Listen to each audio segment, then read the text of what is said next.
Bon matin, bon après-midi, bienvenue au webinaire Accroître sa résilience en tant que proche aidant, axé sur la santé mentale et l'activité physique, un sujet d'intérêt s'il en est un, particulièrement dans le contexte actuel, alors que la pandémie de COVID-19 a un impact sur la vie quotidienne de bon nombre d'entre nous. Cette séance d'information fait partie d'une série de webinaires organisés par la Société canadienne de l'ASP. Merci de vous joindre à nous aujourd'hui. C'est très important, nous sommes très heureux que vous ayez pris le temps d'être avec nous. Et maintenant, nous tenons à remercier Biogène, EMD Cérono et Roche d'avoir financé cette série de webinaires. Je m'appelle Benjamin Davis, je suis le vice-président principal de la mission à la Société canadienne de l'ASP. Je suis très heureux d'agir à titre d'animateur au présent webinaire. Avec mes enfants qui sont autour de ça, ça ne devrait pas nous déranger. Avant de commencer, quelques notes. Veuillez noter que le webinaire est enregistré et pourra donc être visionné ultérieurement à partir de notre canal YouTube. Le nom des participants demeurera toutefois confidentiel et aucun renseignement personnel n'apparaîtra dans l'enregistrement. Si vous avez des questions pendant la présentation, veuillez les entrer dans la boîte de discussion qui apparaît à l'écran. Les questions peuvent être soumises à l'animateur dans les deux langues. Nous tenterons de répondre au plus grand nombre de questions que possible, mais veuillez noter que les réponses à des questions courantes, les plus fréquentes en lien avec l'ASP et la COVID-19 sont fournies sur notre site Web. Nous vous prions par ailleurs de noter que nous ne serons pas en mesure ici de répondre aux questions d'ordre personnel. Nous vous recommandons de communiquer avec votre équipe soignante en cas de besoin. Et maintenant, j'aimerais souhaiter la bienvenue à notre première conférencière. La Dr. Folashade Fokolade possède une formation clinique en physiothérapie et une expertise dans le domaine de la neuroréadaptation. Son programme de recherche porte sur l'élaboration de stratégies qui permettent d'offrir du soutien aux personnes atteintes d'une maladie neurologique chronique, plus particulièrement l'ASP, et les aider à mener une vie active, saine et satisfaisante au sein de leur communauté. Son programme de recherche se distingue par ailleurs par le fait qu'il est offert non seulement aux personnes qui sont aux prises avec une maladie chronique, mais également aux proches aidants de ces dernières, qui sont de précieux collaborateurs au chapitre des interventions axées sur la santé. Madame Folashade Fokolade a reçu une subvention de la Société canadienne de l'ASP et du Consortium of MS Centers, le consortium de centres spécialisés en ASP, pour mener ses travaux de recherche. Pour ceux qui écoutent en français, notez qu'il y a certaines captures d'écran qui n'ont pas pu être traduites directement dans la PowerPoint. Une traduction pourra être disponible dans la zone de clavardage public. Merci beaucoup, Madame Fokolade. À bientôt. Merci beaucoup de m'avoir invité et merci à tous ceux qui se sont joints ici à nous. Donner un bref survol de ma présentation aujourd'hui. Je vais commencer par vous donner une définition de ce qu'est la résilience et ensuite je vais parler de la résilience grâce à l'activité physique et des facteurs importants qui peuvent contribuer à la pratique de l'activité physique. Ensuite, je vais vous parler un petit peu de la façon d'augmenter cette pratique de l'activité physique en général, ainsi que dans le contexte de la COVID-19. Et je terminerai en résumant quelques points importants à retenir. Pour ce qui est de la définition de la résilience, il y a un accord général qu'il s'agit d'une adaptation positive d'une personne à une adversité ou à des difficultés ou à des facteurs de stress. Mais il y a différents points de vue sur la façon de définir exactement ce concept de résilience. Moi, j'aime beaucoup cette définition qui a été donnée par le professeur Anne Machen, qui est professeur de psychologie clinique, qui a beaucoup travaillé dans le domaine pour aider les familles et les qui ont des enfants. Elle définit la résilience comme la capacité d'un système. Ce système soit une personne ou une famille ou une communauté. C'est la capacité de ce système à s'adapter à des difficultés ou à des facteurs de stress comme la pandémie de COVID-19 que nous traversons actuellement, des difficultés qui vont compromettre ou menacer le mode de vie, la survie ou l'épanouissement du système. Alors, cette capacité d'adaptation et savoir qu'il y a de la vie au-delà de l'adversité. Et quand on examine le contexte des proches aidants dans le domaine de l'ASP, il y a eu une revue systématique qui a été faite. Il y a eu une revue qui a été faite il y a plusieurs années qui a examiné les besoins et les expériences des proches aidants qui aident des personnes avec l'ASP. Ce que ça démontre, c'est qu'il y a beaucoup de stress qui est vécu à ce moment-là par les aidants.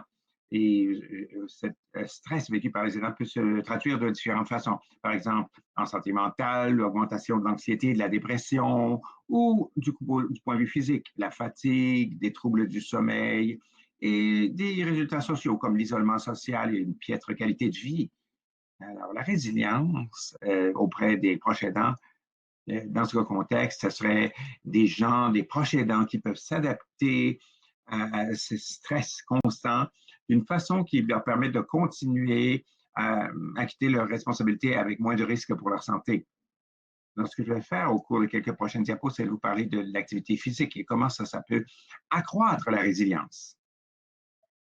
Pour définir ce qu'est l'activité physique, très simplement, c'est de dépenser plus d'énergie que lorsqu'on est au repos. C'est la définition de l'activité physique. Il y a plusieurs façons d'être actif physiquement. On peut être actif physiquement par des activités de mode de vie, comme jardiner ou faire du ménage, des activités dans la maison.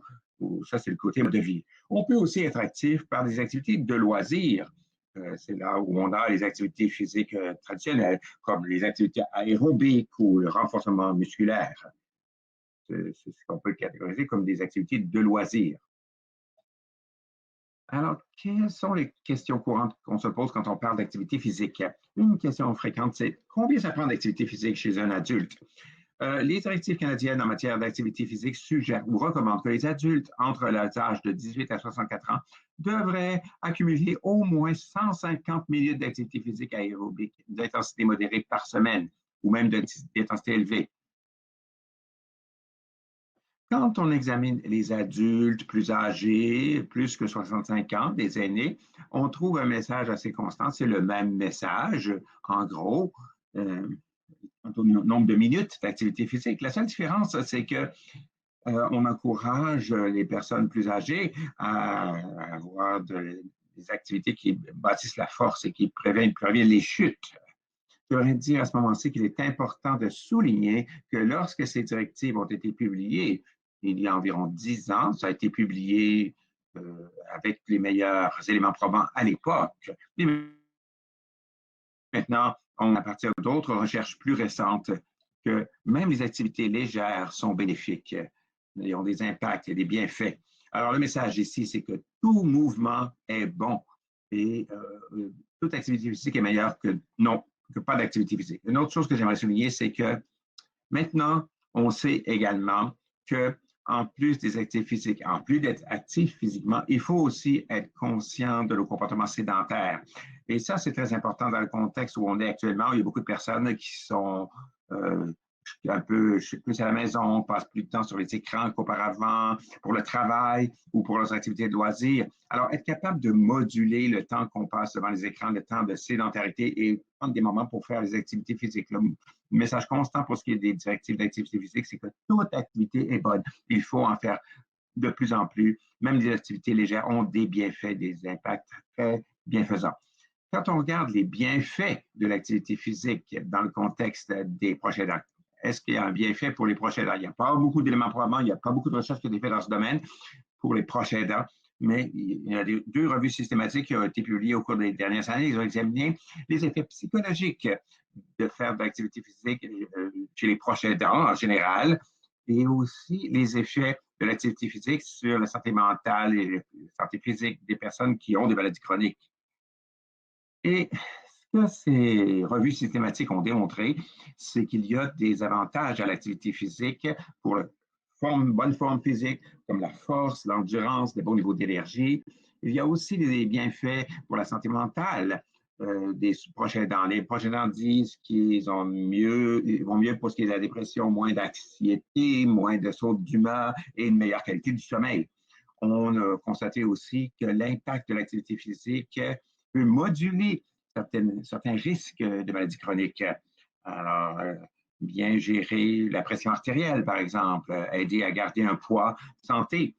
Et ça a aussi des bienfaits du côté social. On voit que les activités physiques ont un bon effet bénéfique pour le soutien social et pour briser l'isolement social.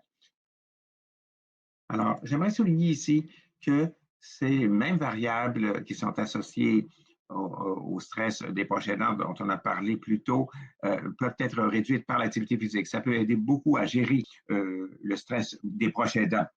Quand on examine comment l'activité physique peut aider à favoriser la résilience, nous savons que l'activité physique aide à augmenter la réponse immunitaire. Quand vous pensez à votre système immunitaire, euh, et ça aide à avoir toutes les ressources nécessaires dans votre système immunitaire, de sorte que lorsqu'il y a des choses qui se produisent, vous pouvez aller dans cette banque en réserve et mettre en action toutes ces réserves immunitaires que vous avez. Donc, l'activité physique, d'après les études que nous avons, renforce le système immunitaire, l'état de préparation au stress, de sorte que vous avez cette réserve immunitaire en vous causée par l'activité physique pour être, que votre système soit prêt à réagir aux envahisseurs et à combattre le stress lorsqu'il arrive. Nous savons aussi que l'activité physique est il y a une étape psychologique qui est associée avec l'activité physique. Les gens qui font de l'activité physique disent que ça augmente leur estime de soi et leur auto-efficacité, leur confiance en eux-mêmes dans d'autres domaines de la vie, que ce soit d'autres domaines en tant que proche aidant, dans le travail de proche aidant, ou dans d'autres domaines de la vie. C'est aidé par l'activité physique. Ça améliore aussi la capacité d'adaptation. Donc, l'activité physique peut aider à augmenter notre perception d'être en contrôle et de faire face à des événements négatifs, de faire face au stress quand il arrive. Le troisième domaine où l'activité physique est positive, c'est que ça contribue à la régulation hormonale. Nous savons que lorsque vous êtes actif physiquement, ça diminue les hormones de stress que vous avez, le cortisol, par exemple, qui est une hormone de stress. Et l'activité physique fait baisser les taux de cortisol dans l'organisme. Nous savons aussi que l'activité physique aide à libérer ces hormones qui nous font nous sentir bien, comme les endorphines. Quand vous avez de l'exercice, quand vous faites une série d'exercices, vous vous sentez mieux par rapport à vos accomplissements et ça augmente la libération d'endorphines. Et tout ça pris ensemble contribue à la façon dont les gens se sentent et ont l'impression qu'ils peuvent combattre le stress lorsqu'il arrive. Je dis ceci, ça peut nous aider en tant que communauté à contribuer à cette réserve de bien-être sur laquelle on peut retirer lorsque ce arrive. Maintenant, je vais passer un petit peu à parler de la façon dont on peut augmenter l'activité physique en général, mais aussi je vais donner des stratégies spécifiques pour encourager à augmenter l'activité physique dans la situation actuelle de confinement. Je pense qu'une des choses que l'on commence à apprendre au cours des quelques dernières années, particulièrement dans le contexte de la COVID-19, c'est que nous sommes tous interdépendants. Nous sommes dépendants de différents systèmes, nous dépendons de différentes personnes. Nous avons notre réseau social qui est là pour nous aider, pour nous sentir bien connectés, bien branchés et pour partager les stratégies avec nous. Historiquement, l'activité physique, c'était vu comme c'est personnalisé, je suis physiquement actif, c'est moi qui dirige mon bien-être physique et je fais de l'activité physique. Mais maintenant, ce qu'on apprend de plus en plus, c'est qu'il faut recadrer le narratif et voir l'activité physique beaucoup plus comme quelque chose qui se passe dans un contexte social. Alors, dans une relation dyadique, par exemple, entre un proche aidant et une personne qui a l'ASP, par exemple. Quand on regarde les éléments probants qui portent sur des interventions en activité physique dyadique, il y a des bienfaits potentiels. C'est des activités qui ciblent à la fois la personne qui a une condition chronique et le proche aidant. Il n'y a pas beaucoup d'éléments probants. C'est très récent comme champ de recherche. C'est très récent qu'on a commencé à porter attention à ce recadrage de l'activité physique comme activité dyadique. Et ce qu'on voit dans cette étude, c'est qu'il y a des bienfaits potentiels sur les fonctions physiques et la santé mentale, à la fois pour le proche aidant et la personne qu'elle aide. Et particulièrement, on voit que les proches aidants dans cette étude ont indiqué qu'ils avaient plus de plaisir. Ils ont signalé qu'ils peuvent plus faire face au stress quand on doit donner des soins auprès d'un proche.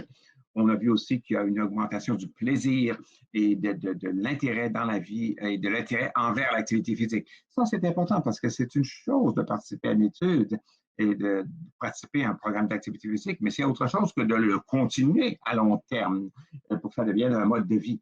Alors, on a vu dans cette étude que l'implication de partenaires, d'un conjoint, d'un ami, de quelqu'un d'autre dans votre réseau social aide à soutenir l'intérêt que vous avez et ce sentiment de plaisir envers l'activité physique. Et ça aide les gens à être physiquement actifs.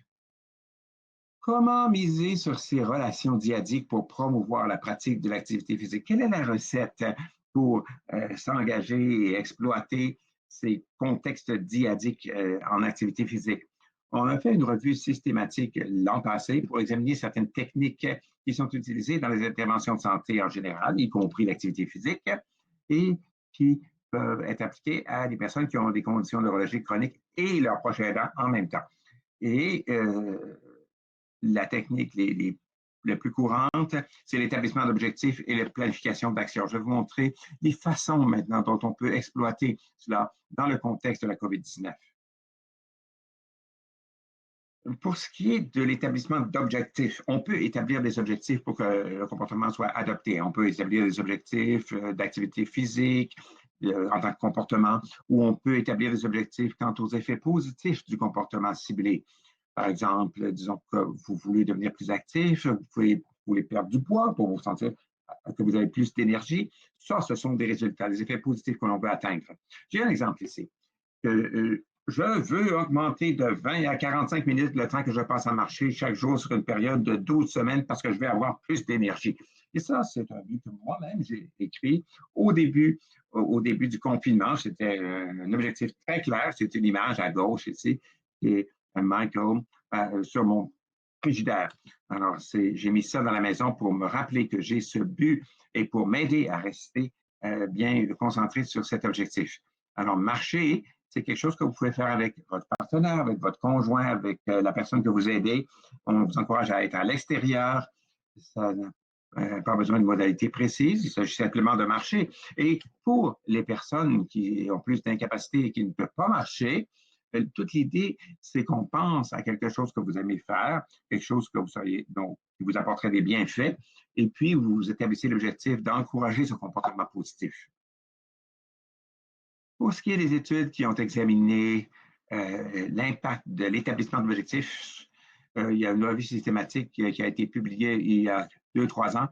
Ça examinait l'effet des objectifs sur les changements de comportement pour augmenter l'activité physique et certains comportements de santé. Et ce que ces études ont démontré, c'est que ça a un effet positif sur les comportements. Quand vous fixez des objectifs, c'est plus probable que vous allez agir en fonction de ces objectifs et ça va augmenter votre activité physique. Ce que ça a démontré, ces études aussi, c'est que quand on établit des objectifs, qu'on poursuit cela sur une démarche dyadique, c'est plus motivant que quand on le fait séparément. Il y a plusieurs façons d'avoir des objectifs dyadiques. Vous pouvez avoir un objectif pour vous-même, votre conjoint peut-être, ou votre proche aidant, une personne, un autre but, ou c'est un objectif en collaboration. Peut-être on veut faire X, Y, Z ensemble, en s'aidant les uns les autres. Il y a différentes façons d'établir ces objectifs de façon dyadique, surtout si vous mettez en tête d'atteindre ces objectifs. La deuxième stratégie importante pour augmenter l'activité physique, c'est la planification, le plan d'action. C'est la planification détaillée de l'adoption d'un comportement. D'habitude, on se demande quelles actions sont nécessaires, quelles ressources sont requises pour accomplir ces objectifs. On se demande ensuite quand est-ce qu'on va faire ces actions, à quel moment de la journée, et où ces actions seront-elles accomplies. Alors, j'ai un exemple, et comment ça va être accompli? J'ai un exemple ici. Je vais, par exemple, me réserver du temps en soirée avant le souper pour marcher durant 30 minutes avant le souper avec mon conjoint, ma partenaire, mon proche aidant, tous les jours. C'est l'objectif que je me donne à moi-même. Deuxième exemple que j'ai ici, qui est très intéressant aussi, c'est une séance d'exercice en ligne.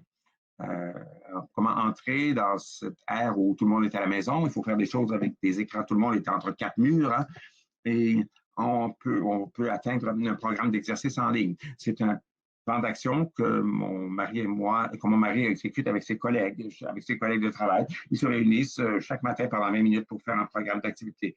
Quand une autre personne est sur une bicyclette, une autre personne fait des exercices réguliers, ils font ça tous ensemble. Ils font ça tous les matins à son lieu de travail. C'est une façon pour eux de se réengager vers cette programmation d'activité physique, même s'ils sont confinés.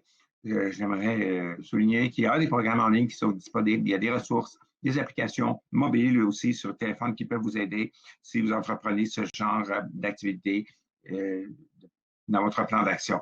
La Société de l'ASP a une tonne de ressources en ligne qui sont disponibles et qui se concentrent sur la façon d'améliorer l'activité physique et comment améliorer la santé dans cette époque de la COVID-19. Alors, je vous encourage à aller les regarder. Quand on regarde la recherche qui est faite sur le sujet, on voit que l'établissement de plans d'action en relation avec l'activité physique est très positif. Ça augmente la probabilité de succès de votre objectif. Quand vous établissez un plan d'action qui est clair et spécifique et précis, vous êtes plus susceptible de faire un suivi que si vous le faites un peu de façon aléatoire. On a vu aussi que les approches dyadiques réussissent mieux que les approches individuelles en général.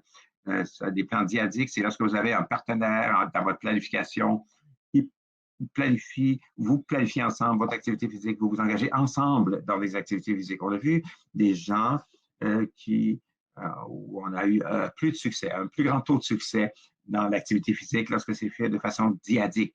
Alors, cette intention d'établir un plan d'action motive beaucoup plus lorsqu'on veut faire de l'exercice. Et souvent, quand on fait ça de façon individuelle, on perd sa motivation et on ne met pas en œuvre ses plans. Mais si vous le faites avec quelqu'un d'autre, ça aide à être plus constant. Alors, c'est bien d'engager un partenaire dans la planification pour pouvoir combler cette lacune entre l'intention et la vie réelle, la réalisation réelle de votre plan. Pour ce qui est des points à retenir maintenant pour résumer, j'espère que le message est clair que on ne peut pas avoir de résilience sans affronter certains défis. Alors, la résilience et les défis comme la COVID-19, par exemple, ça va de pair. Et plus on fait de gestion de ces défis, plus la résilience augmente. L'autre chose que j'aimerais souligner, c'est que la résilience peut être renforcée. Il y a des façons d'augmenter la résilience de façon importante. L'activité physique joue un rôle très important pour accroître ou favoriser la résilience et cette réserve de résilience dont nous avons besoin pour nous adapter à des situations stressantes lorsqu'elles nous arrivent. Et il y a des lignes directrices et des ressources qui expliquent comment devenir plus actif physiquement. Il y a beaucoup de créativité là-dessus pour trouver ces options. Il faut trouver ces options qui vont fonctionner pour vous, pour vous permettre de vous engager dans l'activité physique de façon que vous allez faire quelque chose. Vous n'êtes pas tous obligés de marcher pendant 120 minutes, mais toute activité physique est bonne. Merci. Formidable. Merci beaucoup, Dr. Focolade. C'était vraiment merveilleux de voir tout ce travail dans un contexte fantastique et de très bons tuyaux, de très bons conseils. Tout mouvement est bon. Alors, c'est ce que je retiens, c'est ce qui m'apparaît très important. L'activité physique vous donne cette banque, cette réserve de résilience qui est très importante. Donc, merci, Madame Focolade. Pour ceux parmi vous qui ont des questions, il y aura la possibilité de poser des questions à la fin. Mais pour compléter ce volet d'activité physique, nous avons aussi invité une conseillère en santé mentale, Rebecca Higgins, qui va venir vous parler de la résilience chez les proches aidants et vous donner de l'information et des outils en lien avec la santé mentale et le bien-être. Rebecca Higgins travaille depuis 18 ans dans le domaine des services sociaux communautaires. Elle agit à titre de conseillère en santé mentale depuis 2010. Elle a mis sur pied, animé des ateliers, des webinaires à l'intention d'auditoires variés. Rebecca a également participé à diverses conférences en tant que panéliste et conférencière, a prononcé des discours d'introduction lors d'événements axés sur la santé mentale et a été consultante dans le cadre d'initiatives communautaires de santé mentale. Elle possède une maîtrise en travail social et un baccalauréat en langue anglaise. Son premier livre, intitulé The Colors of Birds, est un recueil de courts récits qui a été publié en 2018. Bienvenue, Rebecca. Merci, merci beaucoup. Merci. Alors, merci à tous d'être ici. Merci à ma co-présentatrice. Moi aussi, j'aime beaucoup ce qu'elle a dit sur la résilience, la réserve, la banque de résilience. Et l'idée de ce que ça peut faire, ça va faire une très belle liaison dont je vais vous parler maintenant. Alors, je suppose que vous pouvez voir les diapos, Stan, ça va? Très bien, j'ai bien partagé l'écran. D'accord.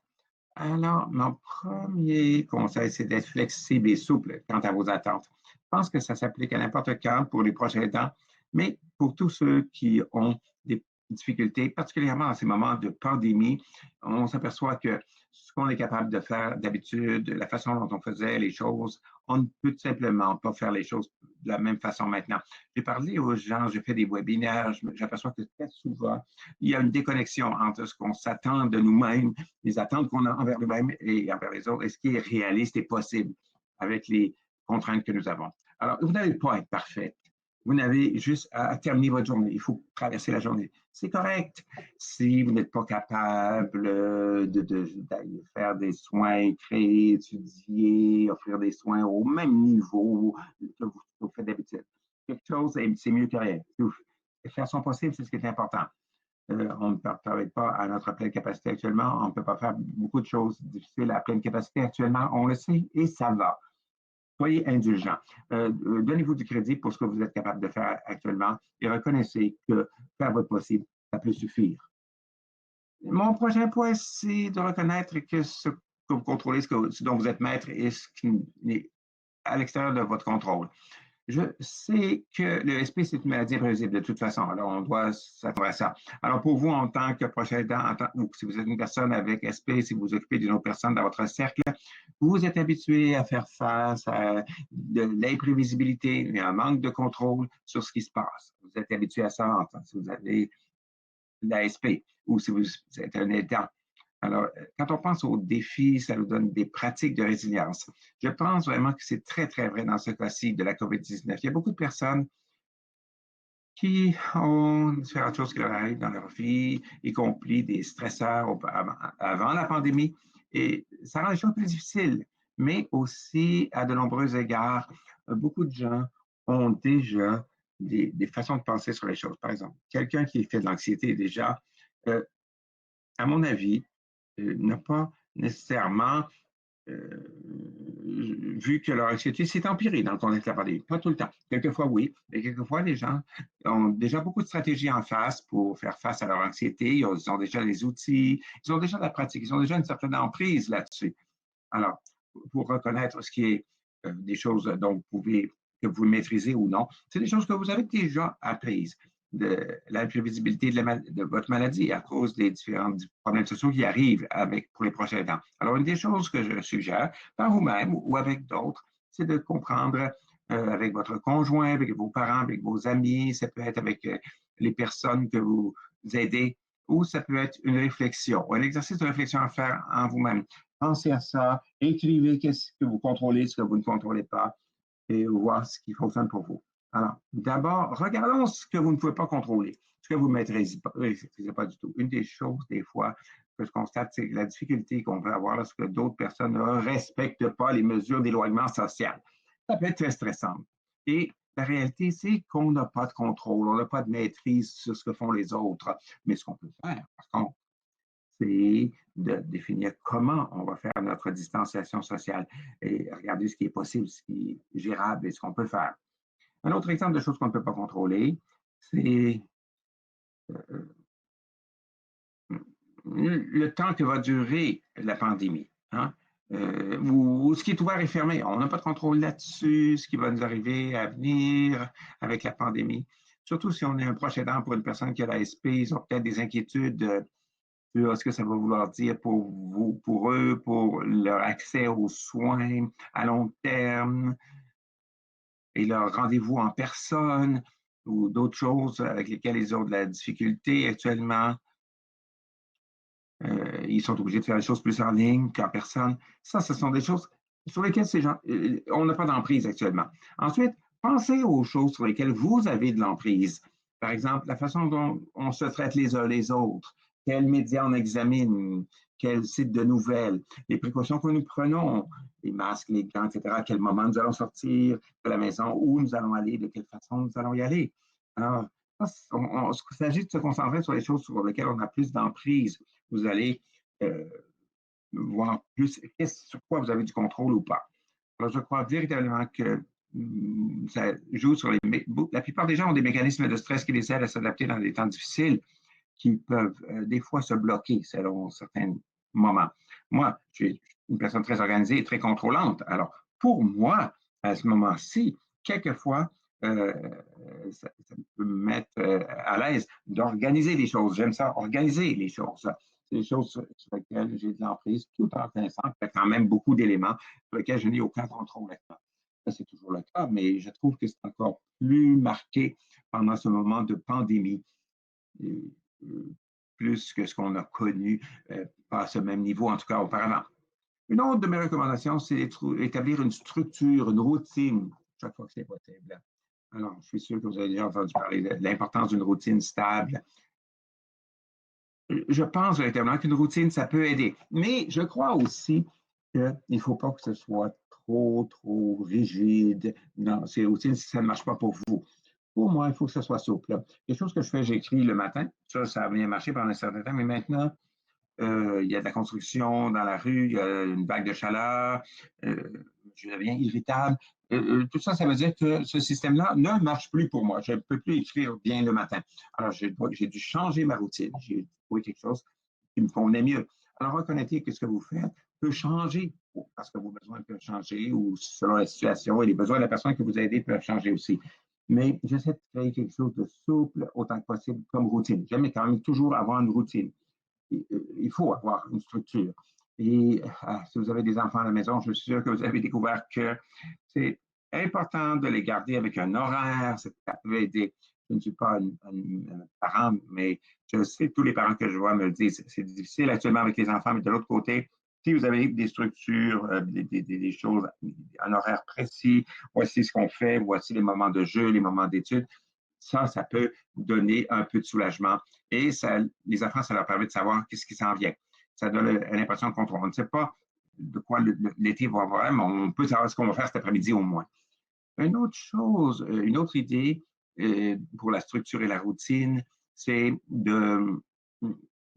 inclure de l'activité physique, comme on vient de l'entendre. J'adore ce message. Faites tout ce que vous pouvez faire. Tout ça apporte des bienfaits. C'est particulièrement vrai à ce moment-ci. Faites ce que vous pouvez. Faites votre possible. Faire quelque chose, c'est mieux que rien. Alors, cette idée, faire quelque chose, c'est mieux que rien, c'est comme un mantra que je me répète tout le temps.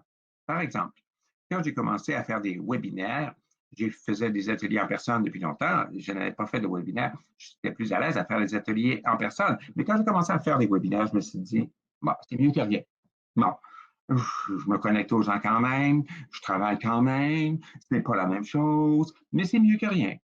Alors, si vous pouvez trouver quelque chose qui peut fonctionner pour vous, c'est formidable. Le lien avec la nature. Qu'est-ce que vous pouvez faire pour vous connecter, vous lier avec la nature? Il y a des façons de le faire, même à l'intérieur. Si vous n'êtes pas capable d'aller à l'extérieur ou la personne qui est votre proche aidant ne peut pas aller à l'extérieur actuellement, ou s'il y a d'autres facteurs qui entrent en jeu, si ce n'est pas possible pour l'instant, que pouvez-vous faire pour vous connecter avec la nature tout en restant à l'intérieur?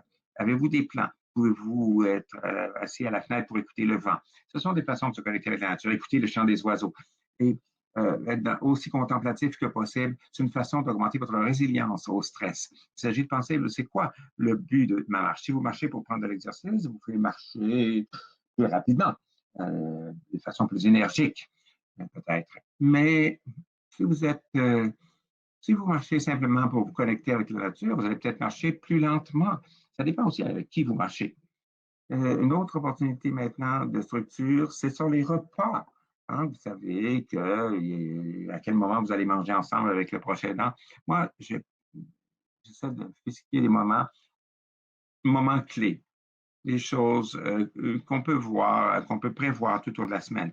Avec mes enfants le mercredi, j'ai un Zoom le vendredi soir avec mes amis, j'ai un Zoom avec mes enfants le mercredi. Ça, c'est fixé dans le béton, c'est ancré et ça m'aide à bien passer la semaine. L'idée, c'est qu'est-ce qu'il y a déjà dans votre routine. Je ne vous demande pas d'avoir une autre liste de choses à faire. L'idée, c'est qu'est-ce qui fait partie de votre routine de façon hebdomadaire ou journalière? Qu'est-ce qui est déjà dans votre routine, du plus petit au plus grand? Et commencez par faire ce que vous faites déjà. Le prochain point, c'est de rester en contact. Vous avez probablement déjà entendu cela. Moi, j'aimerais que vous vous demandiez quel type de lien avez-vous besoin en ce moment? Qu'est-ce qui est faisable pour vous actuellement? Pour certaines personnes, les appels téléphoniques et les discussions par vidéo, ça peut être fatigant, épuisant. C'est compréhensible, très, très compréhensible. Mais particulièrement, un point saillant ici, si vous êtes un proche aidant aussi, parce que vous appuyez quelqu'un qui a la SP, vous êtes proche aidant pour d'autres personnes peut-être aussi. Alors, ce genre d'interaction constante au téléphone ou en vidéo, même si c'est à distance, ça peut être épuisant, énergivore. Alors, n'hésitez pas à mettre fin à un appel, à quitter la conversation tôt, à reporter un appel, à refuser un appel. Je vous rappelle plus tard, c'est tout. Euh, ça va, ne vous culpabilisez pas pour ça. Et pour certains parmi nous, quand on a des journées très, très occupées, j'apprécie ces appels quelquefois, mais c'est correct de prendre ses distances avec quelqu'un. Et on va parler un peu plus de la santé des proches aidants. Comment c'est quelque chose que tout le monde doit faire à un moment donné. Une autre suggestion, c'est des jeux à distance avec des rendez-vous. Pas juste pour les enfants, donc ça peut être quelque chose que j'ai trouvé utile. Ma sœur et moi, par exemple, on se rencontre en ligne sur Zoom pour faire des activités créatives comme de l'écriture. On fait de l'écriture ou on fait des jeux. C'est quelque chose qui aide à rester engagé créativement. Ça nous aide à rester branchés d'une façon qui n'est pas nécessairement euh, simplement une discussion sur la pandémie, trop concentrée sur les événements négatifs. On peut faire des rendez-vous, on peut faire de l'exercice en ligne, on peut se rencontrer avec ses collègues de travail le matin. Des connexions en ligne peuvent être très utiles, mais liées à des activités autant que possible. Il y a des jeux, des jeux questions-réponses, ça peut être très intéressant. Ça dépend de ce qui fonctionne pour vous. Des rendez-vous sur le trottoir avec des amis ou dans votre arrière-cour, dans la cour, à côté de chez vous. Euh, c'est quelque chose qui peut faire une grande différence pour mon bien-être personnel. Si vous êtes dans un espace qui est assez grand, si vous avez de la place, que vous pouvez être suffisamment distancé, vous avez l'impression d'être quand même bien connecté avec des gens qui sont importants pour vous. Si vous faites un rendez-vous sur le trottoir ou dans votre cour, dans le jardin, dans votre balcon ou si vous parlez d'un balcon à l'autre. Ce qui est important, ce qui est facile aussi, c'est qu'une fois que c'est terminé, que vous en avez assez de vestiges, c'est facile de retourner à l'intérieur. Ah, c'est pas si compliqué. C'est pas comme quand on doit quitter une fête, quand on est invité chez quelqu'un. C'est plus facile. Ça enlève beaucoup de pression. Vous pouvez avoir un petit moment de connexion. Bonjour, comment ça va? Et vous retirez quand ça fait votre affaire. La musique est importante aussi. Partagez ça. Je suis sûr que plusieurs parmi vous ont des intérêts en ligne. Vous pouvez écouter de la musique, faire des répétitions, il y a des opportunités de faire des jams avec d'autres personnes en ligne, et simplement écouter de la musique. Écouter de la musique, ça peut vous énergiser, ça peut beaucoup aider.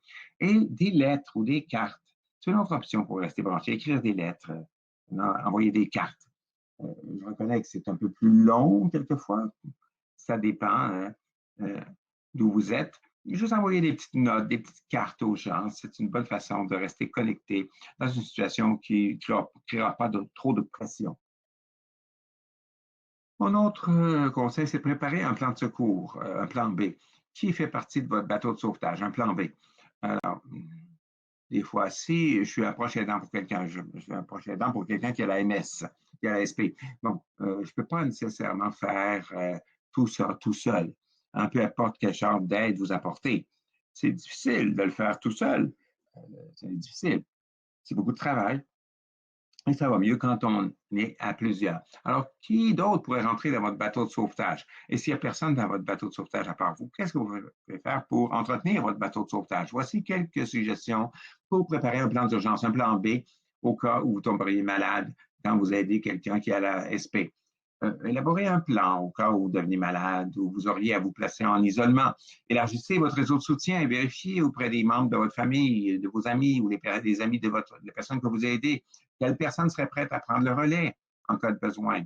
Euh, des fournisseurs de soins de santé, mettez à un même endroit tous les documents, tous les dossiers médicaux dans un endroit bien précis et faites en sorte que les autres personnes dans le cercle sachent où se trouve cette liste de dossiers médicaux.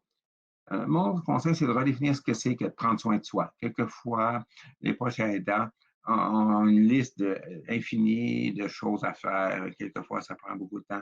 Et d'un point de vue réaliste, les proches aidants n'arrivent pas à faire tout. Alors, moi, je suggère de recadrer ce que ça veut dire d'être un proche aidant pour vous, prendre soin de vous-même, au lieu de dire, ah, c'est moi qui ai à faire toute l'aide. Pensez à ce qu'est l'importance. Qu'est-ce que vous faites déjà? Voici quelques suggestions. Reprenez votre souffle. Prenez une grande respiration. Concentrez-vous sur vos cinq sens. Vous pouvez faire ça, vous faire une grande inspiration et expirer ensuite. La prochaine stratégie, c'est de vous retourner à vos cinq sens. On va faire un exercice là-dessus plus tard. Prendre du recul pendant un instant. Ça peut être n'importe quoi pour aller dans une autre pièce, prendre une grande respiration. Mais je trouve que beaucoup de personnes à qui je parle me disent que c'est difficile pour elles de se concentrer actuellement. On a l'impression qu'il y a beaucoup de pression apportée par la pandémie. On trouve ça difficile de rester concentré, de se souvenir de ce qu'on a à faire. Alors, écrire les choses, ça enlève un peu de pression. Et ça vous donne l'occasion aussi de réfléchir d'une façon qui est totalement libre et spontanée. Offrez-vous une petite gâterie, un bon petit collation, aliments ou boissons que vous aimez, appréciez le goût. Hein. Je ne suggère pas de faire quelque chose de super extraordinaire, mais attachez-vous à ce petit moment de gâterie. C'est très difficile pour les proches aidants de faire une chose à la fois.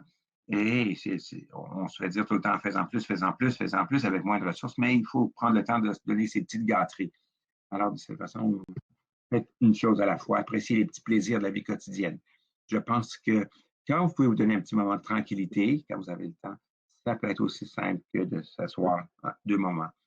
C'est des petites choses, répertoriez vos bons moments marquants et laissez-vous une pause pendant un certain temps. C'est correct d'avoir du ressentiment un peu, mais se sentir coupable. C'est des émotions, c'est des émotions. On n'est pas obligé d'agir en fonction de ces émotions, quelles qu'elles soient. De vous dire, oh, je ne devrais pas me sentir comme ça, je ne devrais pas me sentir coupable, ça n'aide pas. Vous dire que vous ne pouvez pas vous inquiéter, ça ne va pas vous aider à ne pas vous inquiéter. En fait, ça peut augmenter votre inquiétude. Alors, euh, vous dire de ne pas être coupable, ça ne marche pas. Vous n'êtes pas obligé d'agir sur ces émotions. Laissez les émotions passer. Les émotions passent et passez à autre chose. Donnez-vous une petite pause. Et ce que je vais vous inviter à faire maintenant, je vais vous inviter à ajouter quelque chose dans la boîte de clavardage. Écrivez quelque chose. Quelque chose que je fais souvent, c'est avoir un répertoire de pandémie, là, répertoire des moments marquants de cette pandémie. Qu'est-ce qui était un bon petit plaisir ces jours-ci? Qu'est-ce qui m'a apporté du réconfort? Qu'est-ce que j'ai beaucoup aimé ces temps-ci? Alors, qu'est-ce qui est pour vous un petit plaisir important pour vous? Écrivez-le dans la boîte de clavardage. Qu'est-ce qui vous apporte du réconfort en ce moment? Alors, écrivez quelques réponses, s'il vous plaît, dans la boîte de clavardage, la boîte de discussion. Je vais vous donner 1 minute si quelqu'un a quelque chose à écrire.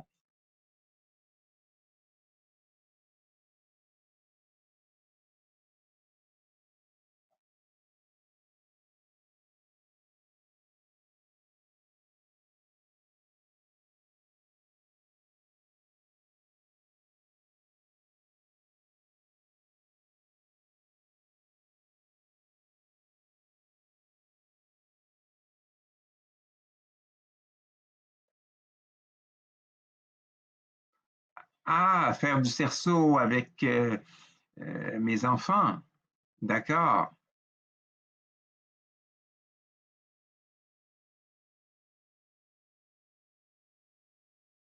Le hula hoop. Faire de la pâtisserie avec ma petite de 4 ans. C'est super.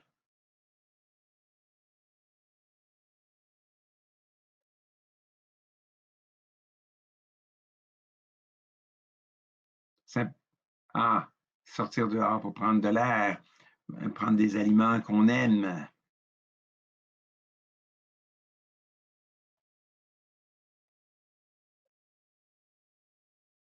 Lire, c'est une autre suggestion. Actuellement, voir mon amoureux, surtout quand j'aime sa compagnie. Hein, c'est formidable. Ce qui me fait du bien, c'est de voir mon amoureux et de lire en sa compagnie. Prendre une petite marche quand il fait beau, sortir, voir les enfants, voir d'autres personnes pour le dîner, découvrir aussi, ça c'est quelque chose qui m'a beaucoup aidé là. Euh, pour les quelques premiers mois, je ne voyais personne en personne, sauf ma personne avec qui je vis. Mais maintenant, il y a des façons de le faire, heureusement. Des parties d'échecs avec des amis, c'est très défoulant. Ouais, merci. Merci les amis. On va continuer parce que le temps est limité, mais ce sont d'excellentes suggestions. Ce que j'aimerais que vous fassiez maintenant, c'est de porter attention aux petites choses. Ma recommandation et mon approche, ce n'est pas de remarquer comment les fleurs sentent. Le parfum des fleurs, ça arrange toutes les. Je ne dis pas que ça arrange tout, mais ça n'enlève pas tout le fardeau d'être un proche aidant. Ça ne fait pas disparaître le fardeau, mais ça aide. Quand on peut prendre conscience de ces petits moments, ça augmente notre résilience en nous donnant un petit espace, en créant un petit moment sur des choses difficiles et ça nous donne un nouveau souffle et on retourne aux choses plus difficiles par la suite. Ces moments n'enlève pas les difficultés, mais ça m'aide à négocier les choses.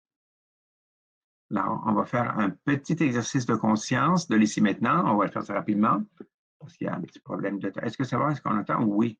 Est-ce qu'on a le temps, Ben? Oui, on y reste encore 10 minutes. Il faut penser aux questions aussi. Donc, encore peut-être 2-3 minutes. D'accord. Voici un exercice de conscience de l'ici et maintenant. On s'appelle ici maintenant. 5, 4, 3, 2, 1, on appelle ça comme ça. C'est facile. Je vous invite à prendre une bonne inspiration, expiration à votre propre rythme. Premièrement, inspiration et expiration. Et maintenant, je vais vous demander de nommer pour vous-même 5 choses que vous pouvez voir. 5 choses que vous pouvez voir dans la salle où vous êtes actuellement, dans la pièce où vous êtes.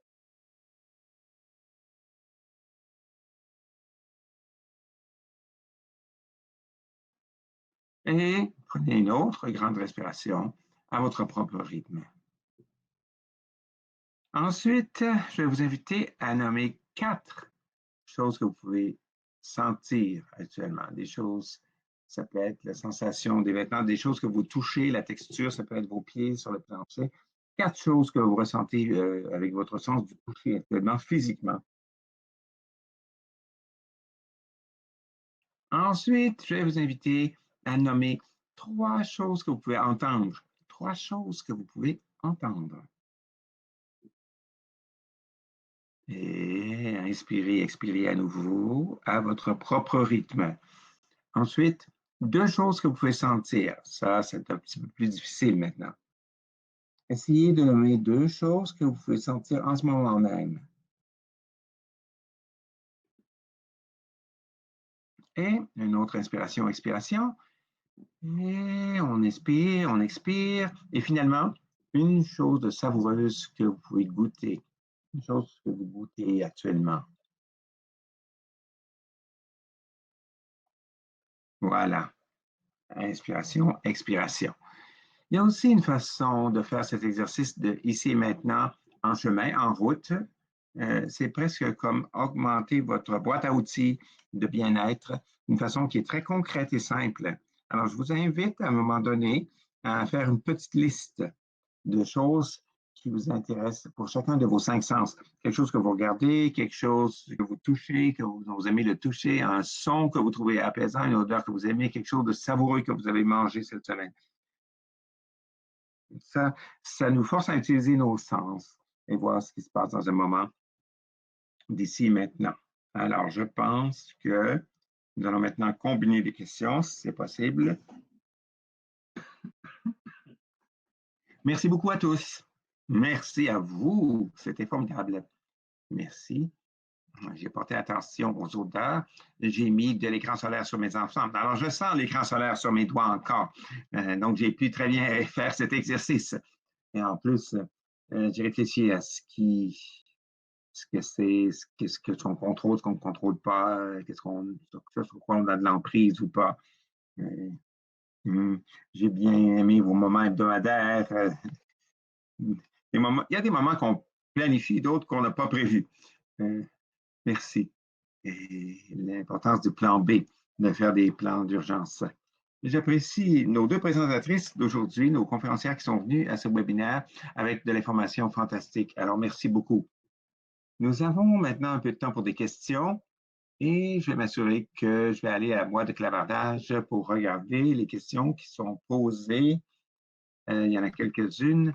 Peut-être qu'on va aller là d'abord. Je ne sais pas si tout le monde peut lire ces questions. Une d'entre elles est: qu'est-ce que vous suggérez pour que les proches aidants réalisent que c'est correct de prendre une pause dans leur travail de proche aidant? Qui voudrait répondre à ça? Moi, je peux commencer si ça vous convient.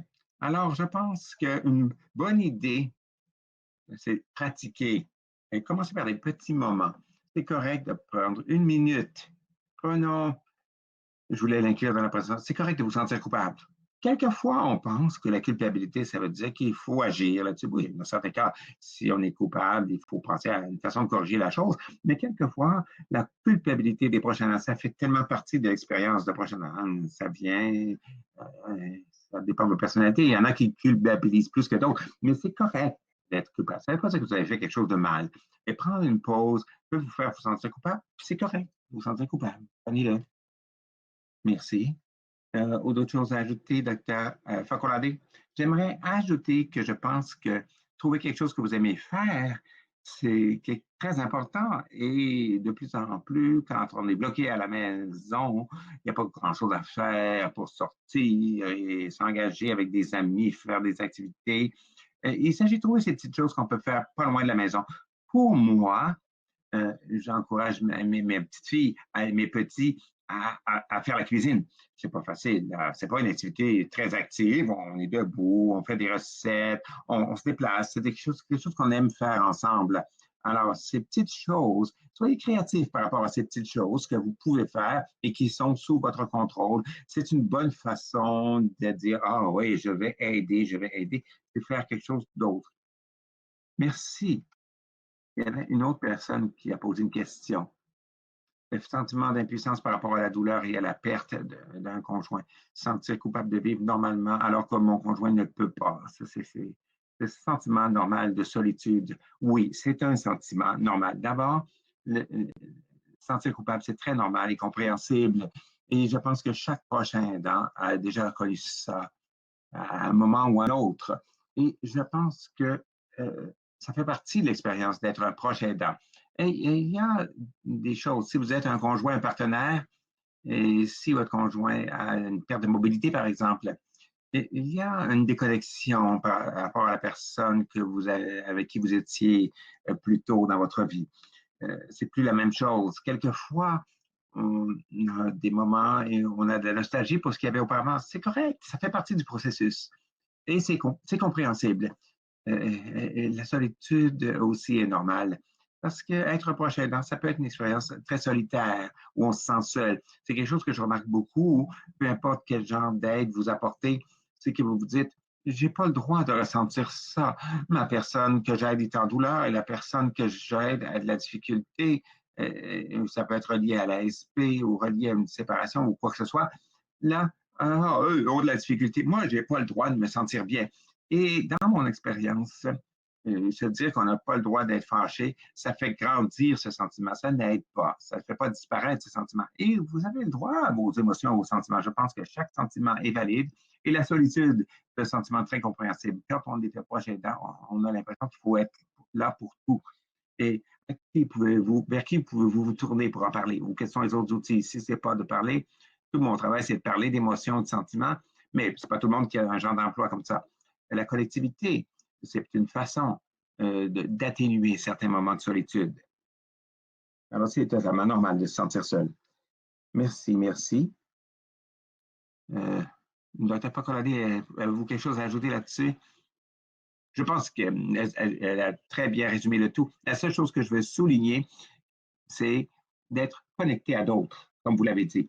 D'être connecté à d'autres proches aidants, d'avoir un réseau social, vous pouvez vous connecter avec d'autres personnes, vous pouvez vous connecter pour discuter, partager vos sentiments avec d'autres proches aidants pour savoir que vous n'êtes pas seul dans cette situation. Il y a du soutien entre proches aidants, entre pairs. Merci. Voilà, cela conclut les questions que nous avions de la boîte de clavardage pour le moment. Un instant, je vais voir s'il y a quoi que ce soit d'autre. Souvent, il y a des présentations très bien préparées. Souvent, il y a peu de questions. Ça peut arriver.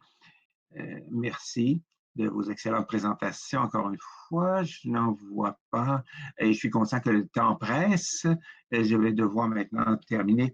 Merci à vous deux. Un instant, un instant. Bon, voilà. Bon, on va passer à ces questions-là. D'abord, comment consoler quelqu'un qui ne veut pas être un fardeau pour son prochain aidant? Comment consoler une personne atteinte qui ne veut pas être un fardeau pour son prochain aidant? Alors, ça, c'est difficile, ça. Je pense que ce sentiment de se sentir comme un fardeau, vous sentir comme un fardeau, est aussi courant et commun parmi les gens qu'on soigne, parmi d'autres sentiments dont on a parlé, la culpabilité, le ressentiment, la rancune, des choses qui viennent souvent avec le fait d'être un proche aidant. Euh, la meilleure façon qu'on peut atténuer ce genre de choses, c'est je ne veux pas que ça ait l'air d'un cliché, prendre soin de nous-mêmes en tant que proche aidant autant qu'on peut. Moi, j'ai dû prendre soin d'une personne avec SP, mais je n'ai pas eu de personne avec l'SP, mais j'ai dû être une proche aidante pour quelqu'un dans ma famille. Là, ce que j'ai été le plus présente, c'est quand je pouvais prendre du recul. À ce moment-ci, vous ne pouvez pas revenir à cette notion de vous reconnecter avec des pairs qui ont des expériences semblables, qui sont avec vous. Merci pour gagner du temps. Je vais passer à la prochaine question. En tant que proche aidante, je veux aider. Euh, quelle devrait être la limite? Ou quelle devrait être la limite? Qu'est-ce que je peux faire de ce qu'elle veut faire? Ou qu'est-ce que je peux vraiment faire pour aider? Je parle des fois trop ou je veux quand même qu'elle soit libre de faire ce qu'elle veut faire, la personne que j'aide. Mais je ne veux pas le faire cette fois-ci. Je ne veux pas que ce soit toujours moi qui réponde. Allez-y. Facolaci. Je dirais qu'il y a beaucoup d'essais et erreurs. Vous trouvez ce qui fonctionne bien pour vous. Ça prend beaucoup de conversations. Savoir qu'est-ce que moi je peux faire. Euh, Quand j'étais en pratique clinique, je voyais ça souvent. Des proches aidants qui veulent tout faire. Hein? Et ça, c'est toujours une négociation à accomplir, à savoir, euh, pouvez-vous tout faire? Pouvez-vous faire cette petite chose-là aujourd'hui? Bon, ça va. Cette personne a la SP, mais vous pouvez faire des choses. Alors, être capable de lâcher prise, d'avoir ces négociations, ces discussions. Je sais que vous avez besoin d'aide, mais voici comment je peux vous aider. Lâcher prise. Et je réalise que c'est plus facile à dire qu'à faire, mais je pense que ces conversations sont importantes dans votre relation. Et ça change tout. Quelquefois, beaucoup de fatigue, vous n'êtes pas capable de faire quoi que ce soit, et d'autres fois, ce n'est pas le cas, et vous pouvez reprendre et faire des petites choses. C'est une conversation constante et continue qu'il faut avoir là-dessus. Très bien. Quelque chose à ajouter, Rebecca? Non, ça va, parfait. Une autre question ici. Je suis plus jeune que d'autres proches aidantes. Et mon petit ami a la SP. Est-ce que je devrais être une proche aidante? Beaucoup de pression. Comment je peux lui exprimer ça? Est-ce que je ne peux pas nécessairement être sa proche aidante? Ça, c'est dur. Votre conjoint, là, il y a un risque pour pas répéter ce qu'on a dit déjà, là, mais voir qui d'autre vous pouvez faire intervenir ici. Que ce soit quelqu'un dans votre cercle, dans son cercle à lui, ou est-ce que vous pouvez aller voir la Société de l'ASP pour qu'il vous donne des suggestions de soutien par les pairs si possible, pour avoir d'autres idées, pour savoir à qui pouvez-vous ajouter à son cercle de soins pour que vous ne soyez pas la seule proche aidante. Parce qu'il y a plus d'une personne dans le bateau, c'est bon pour la personne atteinte qui a l'ASP. Ça lui donne du choix entre deux proches aidants. Ça vous donne du choix, ça donne à la personne qui a l'ASP un autre choix. Il ne va pas nécessairement choisir vous, mais il peut choisir d'autres personnes. Essayez de faire intervenir, d'avoir d'autres personnes dans votre bateau. Très bien, merci. Quelque chose à ajouter là-dessus, Dr. Facolari? Non, je ne crois pas. C'était bien. Eh bien, maintenant, je regarde le temps. J'aimerais d'abord remercier tout le monde d'avoir participé. C'est tout le temps dans vos dispositions. S'il y a d'autres questions qui reviennent sur la boîte de discussion, on va s'assurer de donner une suite. Avant de clore, j'aimerais vous rappeler que les agents Info-SP du réseau de connaissances sur SP sont là pour répondre à vos questions sur la sclérose en plaques, y compris les questions que vous pourriez avoir en lien avec cette maladie et la COVID-19. Les agents InfoSP sont formés pour vous offrir de l'information et des services de soutien fiables et de grande qualité. Vous pouvez communiquer avec eux par téléphone, par courriel ou par clavardage, comme vous pouvez le voir à l'écran, les différentes coordonnées. J'aimerais également profiter de l'occasion que nous avons aussi un programme de soutien entre pairs. Ce programme permet par téléphone ou par courriel de recevoir du soutien par téléphone ou par courriel. Nous invitons à communiquer si vous voulez savoir plus à ce sujet. Le prochain webinaire se tiendra le 11 juin prochain. À cette occasion, nous accueillerons des médecins et des chercheurs spécialistes de l'ASP qui nous procureront de l'information à jour sur la recherche consacrée à l'ASP et à la COVID-19. Ce webinaire se déroulera en anglais avec un service d'interprétation simultanée en français qui sera offert aux participants. Le lien vous permettant de vous inscrire sera disponible bientôt. Soyez à l'affût. Je vous rappelle que vous pouvez visionner les enregistrements de tous les webinaires que nous avons présentés récemment sur l'ASP et la COVID-19 en consultant la section COVID-19 sur notre site web ou notre canal YouTube. Finalement, j'aimerais ajouter que tous les Canadiens vont se mobiliser. Pendant le mois de mai, il y a toujours, vous savez, un mois de sensibilisation à l'ASP. Et le 30 mai, c'est la journée en personne cette année. Notre désir est de soutenir les personnes touchées par l'ASP qui demeurent intactes. Ça n'a pas changé. Le 30 mai, joignez-vous à nous à l'occasion de la distribution virtuelle d'œillets. Allez au site stopponlasp.ca, www.stopponlasp.ca, où il y a différentes façons dont vous pouvez vous impliquer dans cette journée du 30 mai, la journée des œillets virtuels. Et finalement, vous allez recevoir un questionnaire à propos du webinaire auquel vous venez d'assister. Je vous invite à remplir ce questionnaire pour nous faire savoir si l'information que vous avez reçue vous a été utile. Encore une fois, on apprécie beaucoup votre collaboration. Encore une fois, un grand merci à nos deux conférencières ainsi que chacun d'entre vous pour votre participation au webinaire. Restez en sécurité. Merci à tous. Merci, au revoir.